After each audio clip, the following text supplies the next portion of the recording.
को पूरा करना चाहता था, इसीलिए आज तक मेरा यज्ञ पूरा नहीं हो पाया। यज्ञ तो तब पूरा होता है जब यज्ञ नारायण पधारते हैं, यज्ञ नारायण कृपा करें तब यज्ञ पूरा होता है।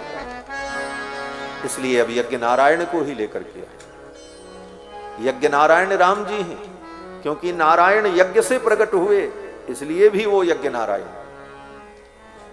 विश्वामित्र जी महाराज अयोध्या जाने को तैयार हो गए।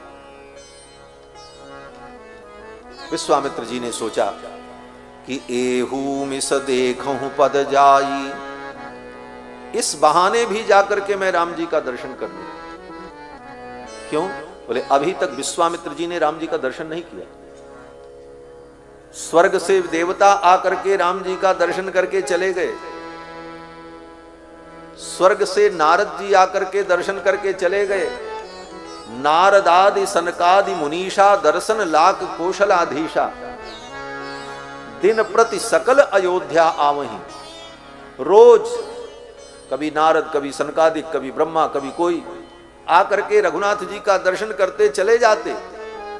दूर दूर से लोगों ने आकर के दर्शन किया, और तो और कैलाश पर्वत से आकर के भगवान शंकर ने भी रघुनाथ जी का दर्शन किया और चले गए। भगवान शंकर पार्वती को जब कथा सुनाते हैं तो कहते हैं, देवी जब राम जी का जन्म हुआ, अयोध्या की गलियों में आनंद हो रहा था तो मैं भी पहुंच गया। क्या आनंद था? भगवान शंकर कहते हैं कि वह सुख संपत्ति समय समाजा, कहीं न सकत सारद अहिराजा। उस समय जो सुख हुआ, जो आनंद हुआ, उसका वर्णन से शारदा भी नहीं कर सकती। एक बात बताऊं, पार्वती जी ने कहा बताओ। भगवान शंकर ने कहा मैं एक अपनी चोरी बता रहा हूं। पार्वती जी ने कहा आप भी चोरी करते हो? भगवान शंकर ने कहा अरे ऐसी वैसी चोरी नहीं। बोले तब? बोले कोई बात किसी से छिपा ली जाए उसको भी चोरी कहते हैं। कोई बात आप किसी को मत बताओ, छिपा लो, बोले वो भी चोरी ही कहलाती। भगवान शंकर ने कहा देवी आप तो मेरी अर्धांगिनी हो, आपसे कोई बात मुझे छिपानी नहीं चाहिए, लेकिन एक बात आज तक मैं छिपा करके रखा, आज उस चोरी को मैं बताने जा रहा हूं। पार्वती जी ने कहा बताओ महाराज। तो भगवान शंकर ने बताया, और एक कहो निज चोरी, और एक कहो निज चोरी, सुन गिरजा अति दृढ़ मति तोरी, सुन गिरजा अति दृढ़ मति तोरी, काग भुसुंडी संग हम दो, काग भुसुंडी संग हम दो, मनुज रूप जाने नहीं को, मनुज रूप जाने नहीं को, और एक कहो निज चोरी, और एक कहो निज चोरी।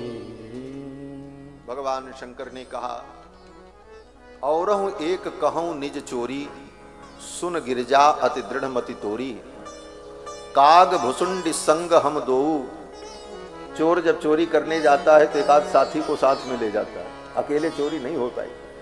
चोरी करे तो एक आदमी देखता रहे कि कोई आने न पाए, सहयोगी रहेगा तभी तो चोरी बढ़िया से होगी। भगवान शंकर कहते मैं अकेले चोरी करने नहीं गया, एक साथ में और मेरा साथी था। बोले कौन? बोले काग भुसुंडी जी। और एक कहूं निज चोरी, सुन गिरजा अति दृढ़ मति तोरी, काग भुसुंडी संग हम दो, मनुज रूप जाने नहीं को। मनुष्य रूप धारण करके हम दोनों अयोध्या की गलियों में पहुंचे, मनुष्य रूप जाने नहीं को। परमानंद प्रेम रस फूले, बीथिन फिरहि मगन मन डुबोले। और अयोध्या की वीथियों में, गलियों में परमानंद में डूबकर हम लोग घूम रहे थे और खूब रामलला सरकार की बाल लीला को देखा, आनंद किया। तो भगवान शंकर कैलाश से आकर के अयोध्या में राम जी का दर्शन करके चले जाते, और यहीं अयोध्या के बगल में मात्र 250 किलोमीटर की दूरी पर सिद्धाश्रम, और विश्वामित्र जी को अयोध्या आने का अभी तक अवसर नहीं हुआ, राम जी का दर्शन नहीं कर पाए अभी तक।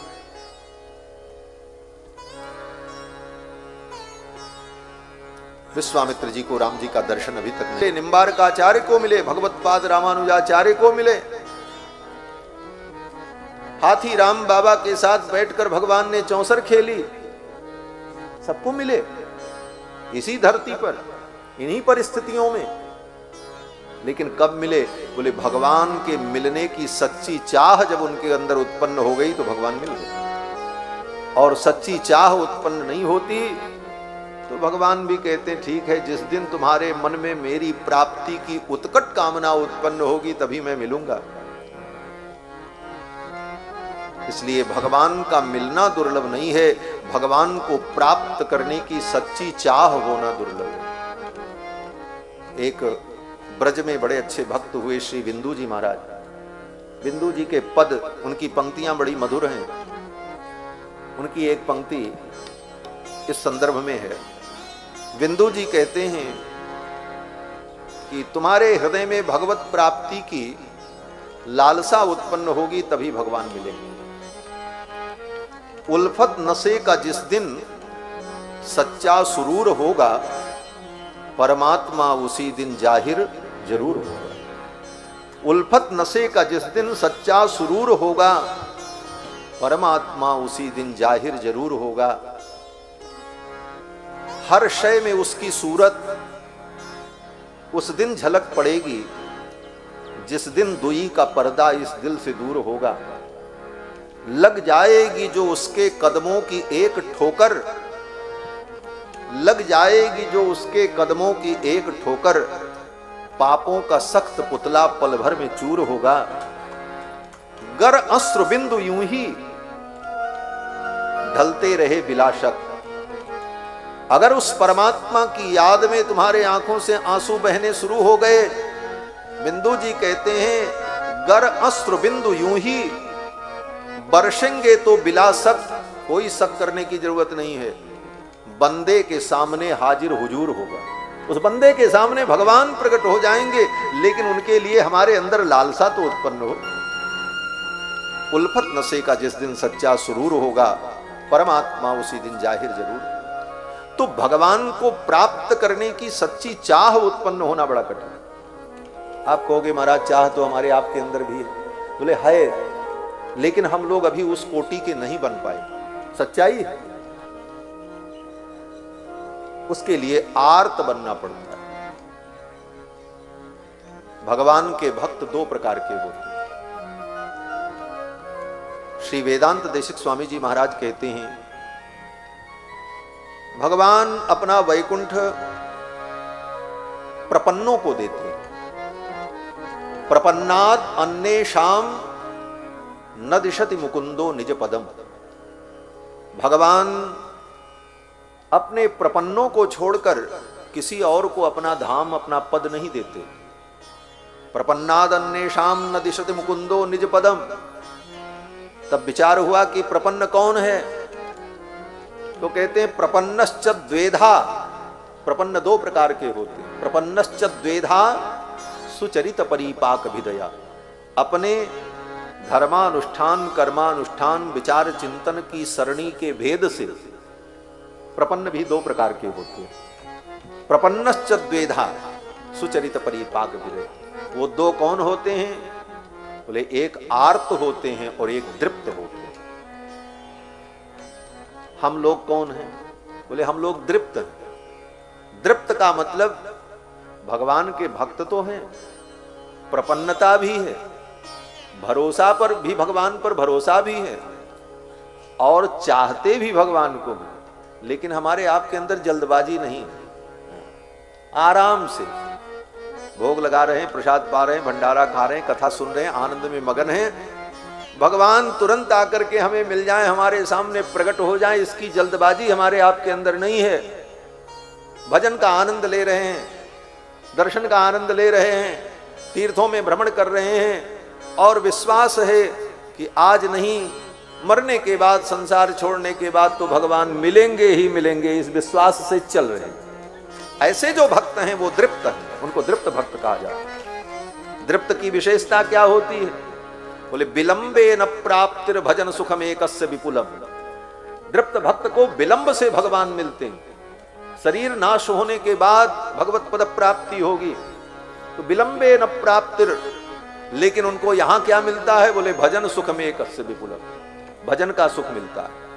भगवान के मिलने का सुख तो बाद में होगा, लेकिन भजन का सुख मिलता है। खूब भजन गाओ, कथा सुनो, सेवा करो, नाचो, ठाकुर का नाम लो, आनंद करो, ये आनंद सुख दृप्त को मिलता है।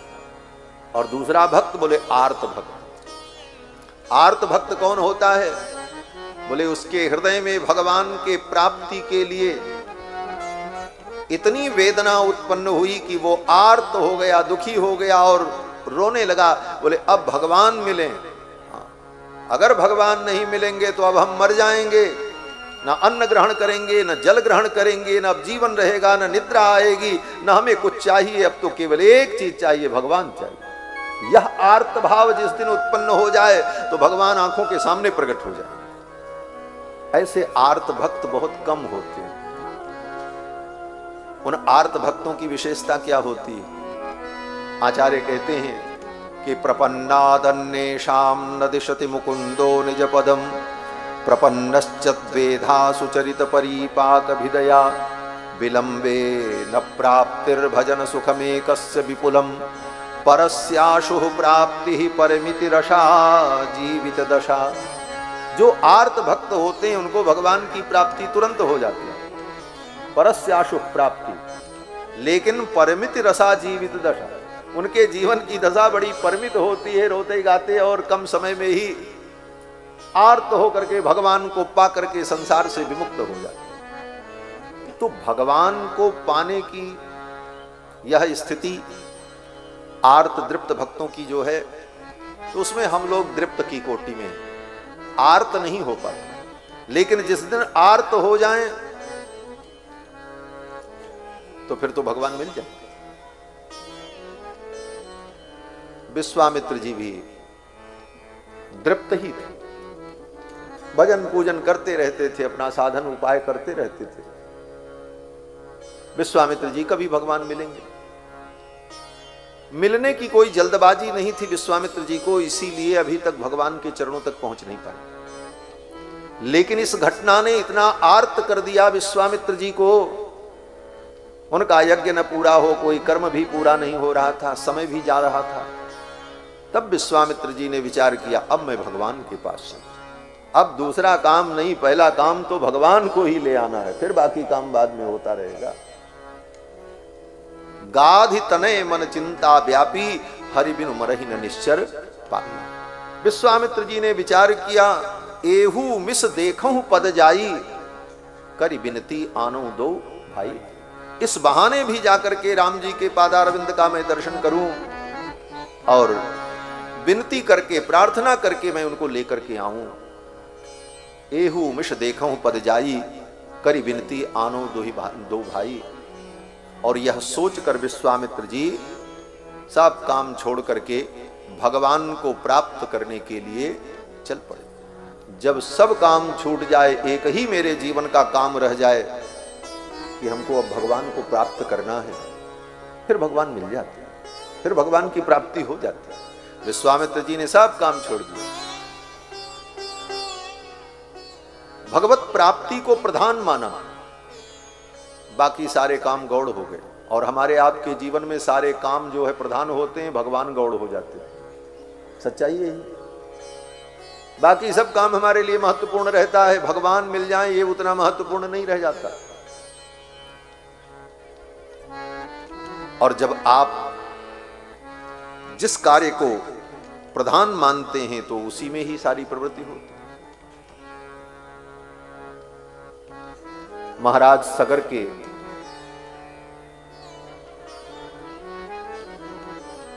पूर्वज कपिल मुनि के शाप से भस्म हो गए।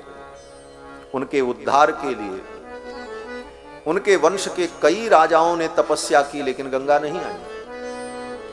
भगीरथ की ही तपस्या से गंगा क्यों आई?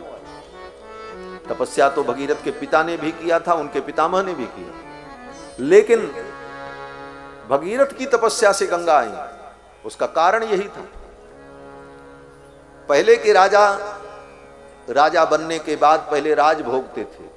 गंगा का अवतरण कराना और पितरों का उद्धार कराना उनके लिए गौड़ था, राज्य करना उनका प्रधान विषय था।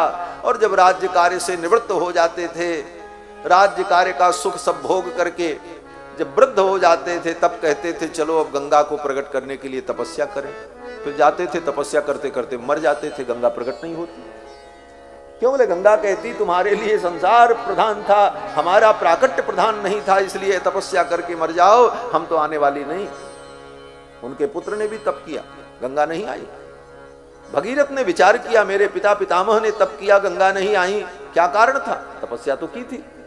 तब भगीरथ इस विचार पर पहुंचे कि नाना, तपस्या तो की लेकिन उन्होंने राज्य सुख राजभोग को प्रधान माना, गंगा अवतरण को गौड़ समझा, इसलिए ये कार्य सफल नहीं हुआ। मैं ऐसा नहीं करूंगा। राजा बनते ही महाराज भगीरथ ने राज्य मंत्रियों को सौंप दिया और कहा अब मैं जा रहा हूं, मेरे जीवन का एक कार्य है, जब तक गंगा धरती पर नहीं आएंगी तब तक ये भगीरथ लौट करके नहीं आएंगे। यह दृढ़ संकल्प करके जब भगीरथ चले तो गंगा को अवतरित होना पड़ा। गंगा ब्रह्मा के कमंडल से चल पड़ी, शिव की शिखा में होते हुए कैलाश के शिखर पर उतरी और कलकलप प्रवाहिनी गंगा भगीरथ के रथ के पीछे पीछे चल पड़ी और उनके पितरों का उद्धार कर दिया। कब? बोले जब भगीरथ ने एक ही लक्ष्य बनाया। जब जीवन में एक लक्ष्य होता है तब उसकी सिद्धि होती है, अनेक लक्ष्य होने पर सिद्धि नहीं होती। विश्वामित्र जी ने भी विचार किया, बस अब कोई लक्ष्य नहीं, अब तो एक लक्ष्य है कि राम जी को लेकर के आना है। और विश्वामित्र जी चल पड़े।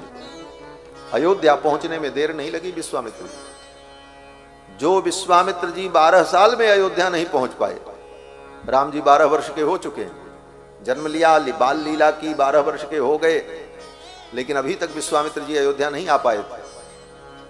आज विश्वामित्र जी आ गए। जो विश्वामित्र जी 12 साल में अयोध्या नहीं पहुंच पाए कभी, और पहुंचने की योजना न बनी, वे विश्वामित्र जी चले और अयोध्या पहुंच गए। कितने जल्दी पहुंच गए? बोले जल्दी का मतलब, अरे पहुंचने में तो समय लगा ही होगा, पैदल यात्रा करके गए। लेकिन गोस्वामी तुलसीदास जी कहते हैं लाग जात नहीं बार, अयोध्या पहुंचने में देर नहीं लगी। जात लाग नहीं बार, करी मज्जन सरयू जल गयौ भूप दरबार। जाकर के विश्वामित्र जी ने सरयू में स्नान किया और फिर राजा दशरथ के दरबार में पहुंचे। जब द्वार पर पहुंचे, भीतर मंत्रिमंडल का विचार विमर्श चल रहा था। वही विचार, राम जी का ब्याह कैसे होगा। दशरथ जी अपने मंत्रियों के बीच में बैठकर इस विषय पर विचार कर रहे थे कि राम जी का विवाह कैसे होगा। उसी समय विश्वामित्र जी आए द्वार पर और द्वाराध्यक्ष से कहा जाकर के सूचना दे दो, महर्षि विश्वामित्र दर्शनाकांक्षी है, महाराज से मिलना चाहते हैं। सभा चल रही थी, राम जी के विवाह पर विचार विमर्श हो रहा था, सभासद लोग आपस में वार्ता कर रहे थे। तब तक द्वाराध्यक्ष आया और उसने आकर के सूचना दी। बोले क्या सूचना दी? बोले अभ्यागच्छन् महातेजा विश्वामित्रो महामुनि, परम तेजोमय विश्वामित्र मुनि पधारे हुए हैं, सराज्ञो दर्शनाकांक्षी।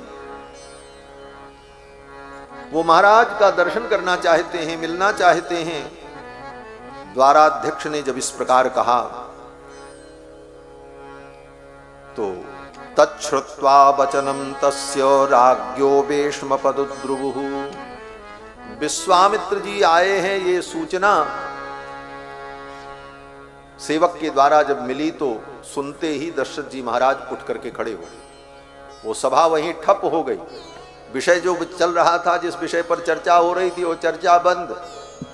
दशरथ जी महाराज ने कहा विश्वामित्र जी पधारे हैं तो अब उनके स्वागत के लिए हम लोगों को चलना चाहिए।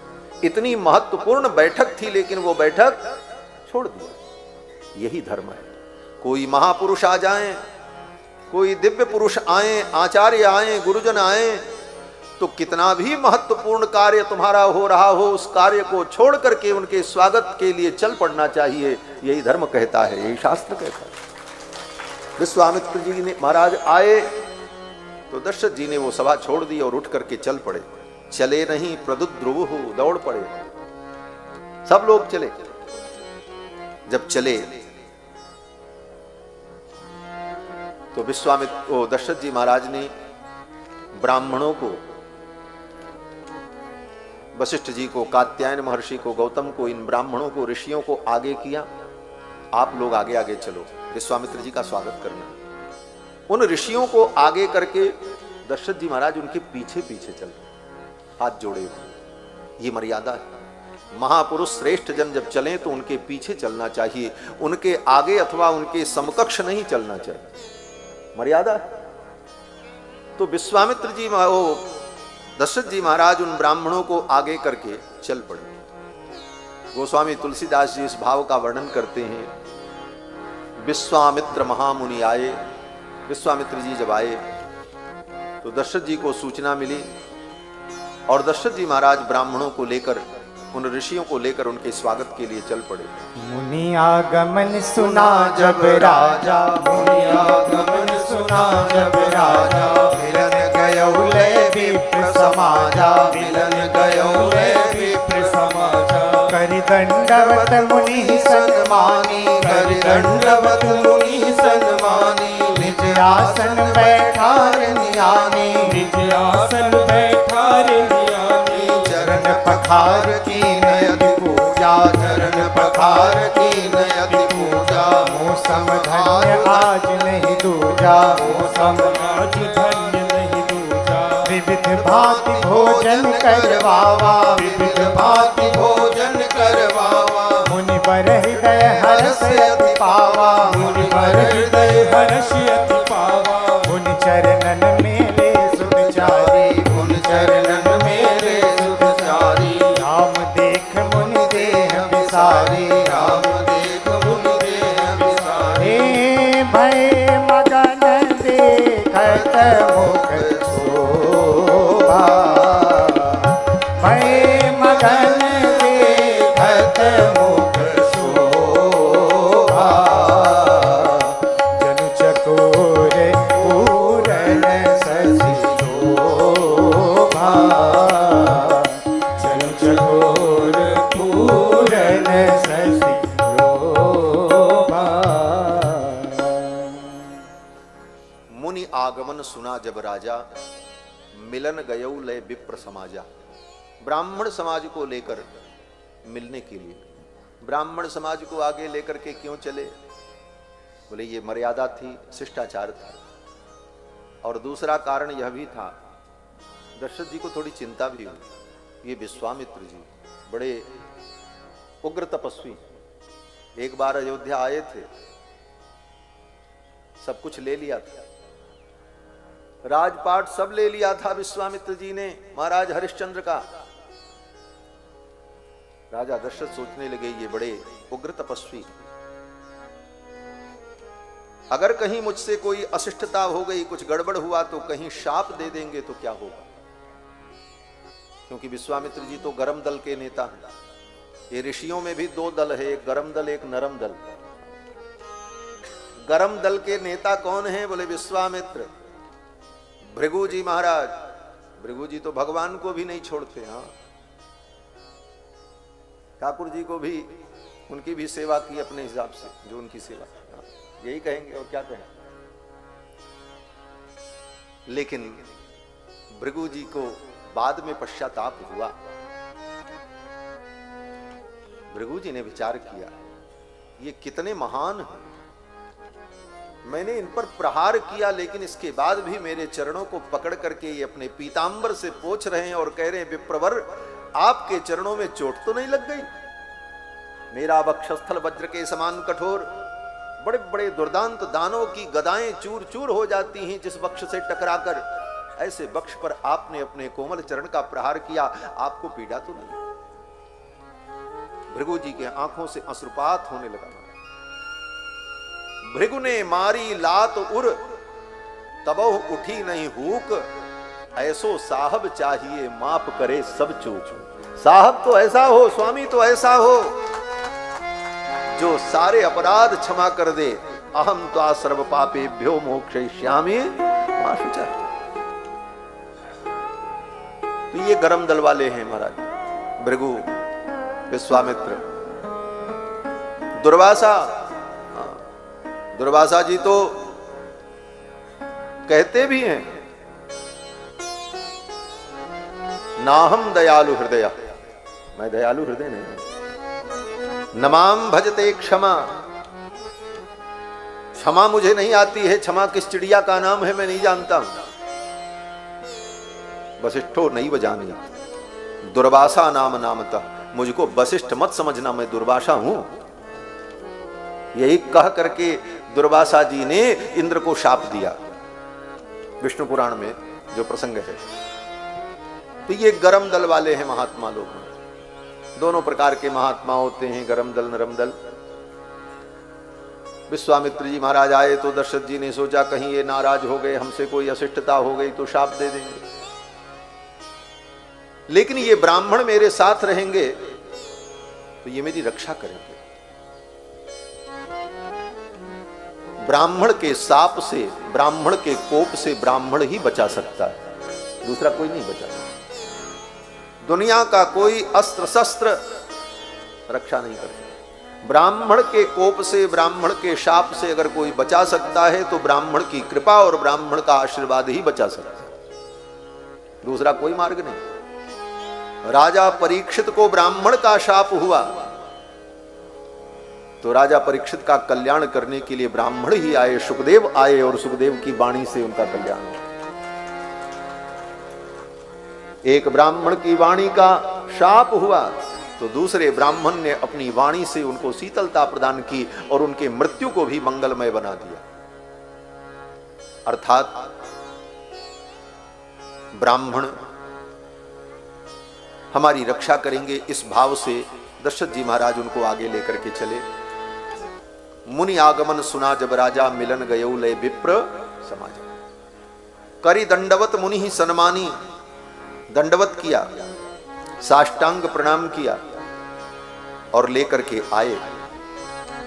मधुपर्क विधि से पूजा की। सराज्ञ प्रतिगृह्यार्घम शास्त्र दृष्टेन कर्मणा। शास्त्र की विधि से एक अतिथि का पूजन जैसे किया जाता है, मधुपर्क विधि जिसको कहते हैं, जिसको अर्हणा विधि कहते हैं, उस विधि से दशरथ जी महाराज ने विश्वामित्र जी का पूजन किया। विवाह के अवसर पर वर का पूजन जिस विधि से होता है, मधुपर्क विधि से, 6 लोगों का पूजन उस विधि से करना चाहिए। श्रुति कहती है षडर्घ्या भवन्ति, 6 लोग जो होते हैं वो अर्घ्य होते हैं, पूज्य होते हैं, उनकी मधुपर्क विधि से पूजा करनी चाहिए। उन 6 में राजा, स्नातक, गुरु, ऋत्विज और अतिथि और वर, कन्या का वर। तो वर का पूजन भी उसी प्रकार होता है, राजा का पूजन भी उसी प्रकार होता है। और उस मधुपर्क विधि के पूजन का बड़ा महत्व है। मधुपर्क विधि से यज्ञ में ऋत्विजों का पहले पूजन किया जाए, तब उनका वरण हो। तो पूजन करने वाले व्यक्ति के घर में अगर कोई सूतक हो जाए तो सूतक की प्रवृत्ति नहीं होती, क्योंकि यज्ञ कर्म प्रारंभ करना, बीच में सूतक आ जाएगा तो गड़बड़ होगा। तो सूतक की बाधा न हो कर्म समाप्ति पर्यंत, तो मधुपर्क विधि से यजमान अगर पूजन करे ऋत्विक का पहले, तो फिर सूतक बीच में आ जाए तो उसे सूतक नहीं लगता। और यज्ञ कराने वाले जो ऋत्विक आए हैं, उनके घर में अगर सूतक हो जाए तो कर्म कैसे कराएंगे? तो मधुपर्क विधि से उनका पूजन अगर किया गया है तो उनको भी सूतक की प्रवृत्ति नहीं होगी। इसलिए, और राजा को ऐसे भी सूतक नहीं होता, राजा के लिए सूतक का विधान नहीं। राजा सूतक मनाए तब तो उसके कितने रिश्तेदार, नातेदार, प्रजा भी सब उसके अपने ही हैं, कई दिन उसका राजकाज चलेगा। इसलिए राजा के लिए सूतक का निषेध किया है शास्त्र में, राजा को सूतक उतक नहीं लगता। राजा को सूतक में क्षौरादि कर्म कराने के लिए भी कोई अनिवार्यता नहीं होती। स्मृति शास्त्रों में इन सभी विषयों पर खूब चर्चा है। तो मधुपर्क विधि से दशरथ जी महाराज ने विश्वामित्र जी का अर्चन किया। सराज्ञ प्रतिगृह्यार्घम शास्त्र दृष्टेन कर्मणा, निज आसन बैठारे ने आनी, चरण पखार कीन अति पूजा। चरण धोया, पूजा किया और कहा मौसम आज धन्य नहीं दूजा, आज मैं धन्य हो गया, आप मेरे द्वार पर पधारे, मेरा आतिथ्य आपने स्वीकार किया। और पूजन करने के बाद दशरथ जी महाराज ने विश्वामित्र जी को भोजन कराया। ब्राह्मण की सब सेवा कर दो लेकिन भोजन न कराओ तो सब बेकार है। ब्राह्मण को तो भोजन कराओ बढ़िया, तृप्त हो जाए, फिर तो उसके रोम रोम से आशीर्वाद प्रकट होता। हाँ, रोम रोम से आशीर्वाद। विश्वामित्र जी थके मांदे आए थे, दशरथ जी महाराज ने भोजन कराया। विविध भांति भोजन करवावा, अनेक प्रकार के सुंदर सुस्वाद व्यंजन भोजन कराए। मुनिवर हृदय हरसी अति पावा। अब विश्वामित्र जी महाराज तो जंगल में रहते थे, कभी कंदमूल, कभी फल, कभी पानी, इसी से काम चलता था। आज दशरथ जी के दरबार में विविध प्रकार के जब व्यंजन मिले तो विश्वामित्र जी महाराज विविध भांति भोजन करवावा, मुनिवर हृदय हरस अति पावा। खूब पाया, छक करके पाया प्रसाद, तृप्त हुए। और जब तृप्त हो गए विश्वामित्र जी, तब दशरथ जी ने अपने चारों पुत्रों को बुलाया और कहा बेटा गुरु जी को प्रणाम करो। और विश्वामित्र जी से कहा हे मुनिवर, आप मेरे इन बालकों को आशीर्वाद दो। पुनि चरणन मेले सुतचारी, चारों पुत्रों को विश्वामित्र जी के चरणों में प्रणाम कराया। पहले प्रणाम नहीं कराया, पहले ही ला करके बेटों को प्रणाम कराते, बोले महाराज आशीर्वाद दो, तो विश्वामित्र जी आशीर्वाद देते। विश्वामित्र जी तो नाराज हो जाते, राजन कैसी बात करते हो, अभी मैं थका मांदा आया हूं, न बैठने के लिए तुमने कहा, न पानी पूछा, न पूजन किया, न आतिथ्य किया, और आशीर्वाद। फोकट में आशीर्वाद नहीं मिलता। फोकट में क्या आशीर्वाद मिले, कुछ सेवा करो तब आशीर्वाद मिले। तो आशीर्वाद पाने की विधि क्या है, बोले इस चरित्र से सीख लो। हाँ, विश्वामित्र जी आए तो दशरथ जी महाराज पहले उठ करके गए, स्वागत किया। कोई महापुरुष आवे तो पहले स्वागत के लिए जाओ, फिर उनके स्वागत पूर्वक उनको लेकर के आओ, आसन दो उनको। निज आसन बैठारे नहीं आनी, अपने ही आसन पर दशरथ जी ने उनको बैठाया, अपनी गद्दी ही सौंप दी, महाराज इसी पे बैठो। रहने ठहरने की व्यवस्था की। चरण पखार कीन अति पूजा, पदरावणी की, चरण धोया, चंदन लगाया, माला पहनाई, मधुपर्क दिया, और फिर सुंदर सुस्वाद व्यंजन भोजन कराए। और जब भोजन करा करके उनका सत्कार कर लिया, विश्वामित्र जी तृप्त हो गए, तब पुत्रों को बुला करके आशीर्वाद दिलाए। कोई आए तो पहले स्वागत करो, उसको आसन दो बैठने के लिए, रहने के लिए। पहले आसन दो, आसन के बाद बोले बासन दो, बर्तन भाड़ा ला करके दो, कुछ बने छने घुटे। राशन दो, हाँ राशन लाओ। तो आसन, बासन और राशन, उसके बाद तब भाषण, तब भाषण होगा। नियम तो यही। ज्ञान सुनना है, प्रवचन सुनना है, उपदेश पाना है तो पहले सेवा करो, बढ़िया रहने की व्यवस्था करो, प्रसाद पवाओ, स्वागत करो, उसके बाद तब फिर भाषण सुनो महात्माओं का, तब बढ़िया ज्ञान विज्ञान सब सुनाएंगे, आनंद, आशीर्वाद भी मिलेगा। विश्वामित्र जी आए तो दशरथ जी ने ऐसे ही स्वागत किया, विविध भांति भोजन करवावा। विश्वामित्र जी भी प्रसन्न हो गए और फिर विश्वामित्र जी के चरणों में चारों कुमारों को प्रणाम कराया। पुनि चरणन मेले सुतचारी, राम देख मुनि देह विसारी। राम जी को देख करके विश्वामित्र जी अपने आप को ही भूल गए। बस 5 मिनट में कथा को पूरा करेंगे क्योंकि सबको प्रसाद पाना है। ये तो कथा है महाराज, ये कभी खत्म होने वाली नहीं, अथाह है कथा, अथाह है, इसका कोई अंत नहीं। चरितम रघुनाथस्य शतकोटि प्रविस्तरम एकैकमक्षरम प्रोक्तम महापातक नाशनम। और वो भी साधु की कथा, और साधुओं के बीच में कथा, फिर तो कितनी शाखाएं इसमें निकलती हैं, कितनी बात बढ़ती है, इसका कोई ठिकाना ही नहीं। हमारे यहाँ कहते हैं ज्यों केला के पात में पात, पात में पात, त्यों साधु की बात में बात, बात में बात, बात में भी बात निकल जाती, इसका कोई अंत नहीं है। लेकिन फिर भी जितना हम सुन लें, समझ लें, हमारा कल्याण होगा। मंगल करनि कलिमल हरनि, तुलसी कथा रघुनाथ की। थोड़ी सी बात कह करके विश्वामित्र जी महाराज पधारे, चरणों में प्रणाम कराया।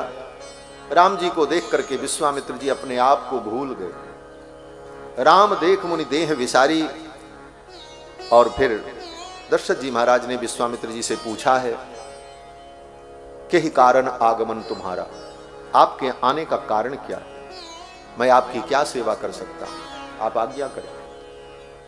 विश्वामित्र जी ने पहले दशरथ जी की बड़ी प्रशंसा की। विश्वामित्र जी ने कहा कि सदृशम राजसार्दूल तवैवं भुवि नान्यतः, हे राजन, आपके जैसा राजा इस धरती पर कोई नहीं। इतनी बड़ी प्रशंसा, आपके जैसा राजा, सदृशम राजसार्दूल तवैवं भुवि नान्यतः, आपके जैसा कोई राजा इस धरती पर नहीं। क्या कारण? विश्वामित्र जी ने कहा दो कारणों से। पहला कारण तो यह है कि महावंश प्रसूतस्य, ऐसे महान वंश में आपका जन्म हुआ है, जिस वंश में दिलीप, भगीरथ, रघु बड़े बड़े प्रतापी राजा हुए, जिस कुल में पीढ़ियों से भगवान की सेवा होती चली आई, जो वंश पीढ़ियों से परम भागवत वैष्णव वंश है, ऐसे महावंश में आपका जन्म हुआ। गोविंद राज स्वामी जी ने अपनी टीका में एक जगह संकेत किया, स्वयं प्रश्न उठाया कि भगवान ने दशरथ जी को ही पिता बनाने का विचार क्यों किया? इस धरती पर और भी बड़े बड़े धर्मात्मा राजा थे, जनक जी भी इतने बड़े धर्मात्मा राजा थे, जनक जी के यहां भी हो सकता था अवतार भगवान। जानकी जी का अवतार तो हुआ ही, तो भगवान ने दशरथ जी को ही पिता बनाने की इच्छा क्यों की? तो उत्तर देते हैं गोविंद राज स्वामी जी कि जनक जी के कुल में श्री रंगनाथ भगवान की सेवा पीढ़ियों से होती चली आई, और रंगनाथ भगवान जिनके कुल में सेवित रहे पीढ़ियों से, ऐसे पवित्र वैष्णव कुल में और ऐसे वंश में अवतार लेने के लिए भगवान ने विचार किया।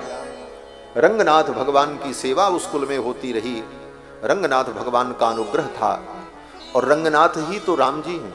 राम जी में रंगनाथ में कोई अंतर थोड़ी,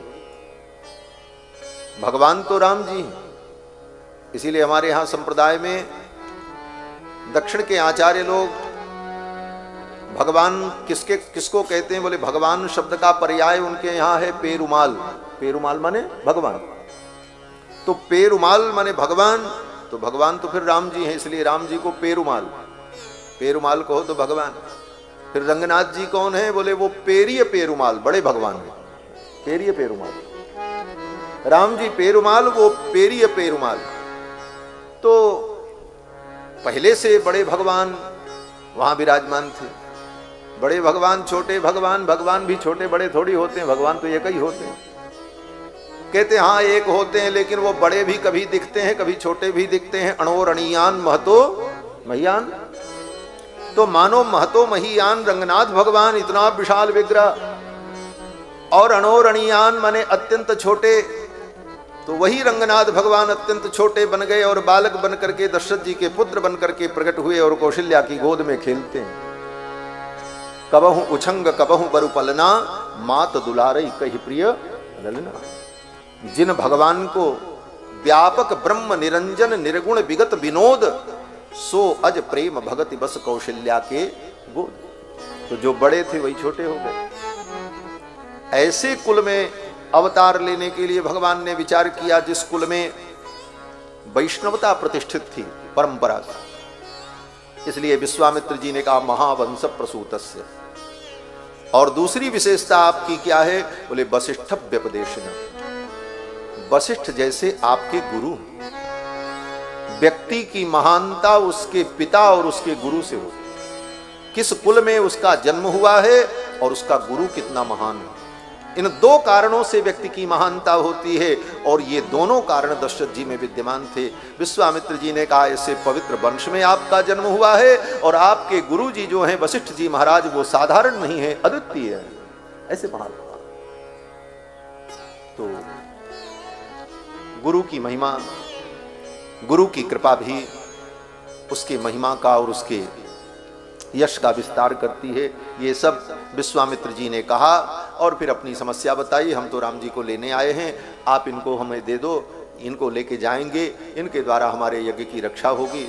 अब बड़ी लंबी चौड़ी बात हुई है, और विश्वामित्र जी ने अपनी बात कही। दशरथ जी महाराज घबरा गए, ये मेरे राम को ले जाएंगे, मैं तो मर जाऊंगा, इनके बिना तो मैं रह नहीं सकता, इनके बिना मेरे प्राण नहीं रहेंगे। अंत में दशरथ जी ने मना ही कर दिया, मैं नहीं दूंगा अपने राम को। विश्वामित्र जी ने कहा आप चिंता मत करो, राम सत्य पराक्रम है, मैं जानता हूं, आप इन्हें मेरे साथ विदा कर दो। अहम वेद्मि महात्मानं रामम सत्य पराक्रमम, मैं जानता हूं ये सत्य पराक्रम है, आप इनको नहीं जानते हो। दशरथ जी को बड़ा दुख लगा, बेटा मेरे पाल पोस करके बड़ा हमने किया, और ये विश्वामित्र जी आकर के कह रहे हैं कि राम को हम जानते हैं, तुम नहीं जानते हो। हम नहीं जानते, ये जानते। विश्वामित्र जी ने कहा कि अहम वेद्मि महात्मानं रामम सत्य पराक्रमम, मैं जानता हूं ये राम कौन है, आप नहीं जानते हो। किसी बाप से आकर के कोई व्यक्ति कहे तुम्हारा ये बेटा तुम नहीं जानते हो कौन है, मैं जानता हूं, बाप को तो दुख लगेगा ही। और इतने पर रुक जाते तो कोई बात थी। विश्वामित्र जी ने कहा हाँ कुछ और लोग भी इनको जानते हैं। बोले कौन जानते हैं? विश्वामित्र जी ने कहा वशिष्ठोपि महातेजा, ये आपकी सभा में जो वशिष्ठ जी बैठे हैं ये जानते हैं कि ये कौन है, इनसे पूछ लीजिए। यद्यपि इनसे हमारा वैचारिक मतभेद रहा है, विश्वामित्र जी से और वशिष्ठ जी का वैचारिक मतभेद बड़ा लंबा चला, कितना संघर्ष वर्णन है शास्त्रों में। लेकिन विश्वामित्र जी कहते हैं सब कुछ होने के बाद भी इस विषय में हमारा मतभेद नहीं है, जो मैं कह रहा हूं वही वशिष्ठ जी भी कहेंगे, वशिष्ठोपि महातेजा। बस इतने ही लोग जानते हैं। विश्वामित्र जी ने कहा नहीं, ये चे में तपसि स्थिताः, आपकी सभा में ये तपस्वी लोग जो बैठे हैं, ये तिलक चंदन लगाए हुए, चोटी धारण किए हुए, जटा धारण किए हुए, ये महात्मा लोग इनको जानते हैं। ये बड़ा सुंदर भाव है। इस श्लोक की व्याख्या गोविंद राज स्वामी जी ने तो विस्तार से की ही की है, लेकिन कृष्णपाद सूरी जो तनिश्लोकीकार हैं, श्रीमद् वाल्मीकि रामायण की तनिश्लोकी व्याख्या जिनकी है आचार्य पिल्लई कृष्णपाद सूरी, उन्होंने इस श्लोक का 18 प्रकार का अर्थ किया। इतनी श्रुतियों का प्रमाण देकर एक एक नए नए भाव, बड़ी लंबी व्याख्या की। तो सीधी सीधी मोटी मोटी बात इतनी, विश्वामित्र जी कहते हैं इनको जानना इतना सरल नहीं है। इनको कौन जानता है? मानो विश्वामित्र जी ने जो नाम लिया है, अपना नाम लिया वशिष्ठ जी का और तपस्वियों का, उस नाम में, उस सूची में कोई राजा, कोई व्यापारी, कोई पद प्रतिष्ठित व्यक्ति नहीं, सब महात्मा ऋषि मुनि, सबका नाम तो वही है। वशिष्ठ भी वही, विश्वामित्र भी वही और तपस्वी। मानो विश्वामित्र जी कहना चाहते हैं राजन, इनको वो जान पाता है जो अपने सिर का मुकुट और पगड़ी उतार कर अपने सिर पर जटाओं को धारण करता है और जंगल में खाक रमाता है, वो इनको जानता है। सोने के सिंहासन पर बैठ करके इनको नहीं जाना जा सकता है। मानो विश्वामित्र जी कहना चाहते हैं राजन, इनको वो जानता है जो अपने मस्तक पर उर्ध्वपुंड धारण करता है, जो इनके लिए रोता है, जो इनके नाम की माला जपता है, जो इनके लिए फकीर बन जाता है, जो इनके लिए दर दर भटकता है, वो इनको जान पाता है। इनको सब नहीं जान पाता। इनको जानने का यही तरीका है, दूसरा कोई तरीका नहीं है। इसी तरीका से इनको जाना जाता है। इसलिए राजन, ये कौन है ये मैं जानता हूं। अहम वेद, वो भी मैं क्यों जानता, पहले मैं भी नहीं जानता था। मानो विश्वामित्र जी कहते हैं पहले मैं भी नहीं जानता था, तुम्हारे जैसे मैं भी राजा था और सोने के सिंहासन पर बैठता, लेकिन जब मैंने राज्य छोड़ा, सिंहासन छोड़ा, सब कुछ छोड़ा, पुत्र छोड़ा, परिवार छोड़ा, तब इनको मैंने पाया। इनको पाने के लिए सब त्यागना पड़ता है। सर्वम त्यक्त्वा हरिम भजेत। अंत में वशिष्ठ जी के समझाने पर राजा दशरथ तैयार हो गए और अपने पुत्रों को राम लक्ष्मण को देने को तैयार हो गए। अब विश्वामित्र जी राम लक्ष्मण को लेकर के चलेंगे अयोध्या से। कहाँ? बोले आपके नेपाल राष्ट्र में पधारने वाले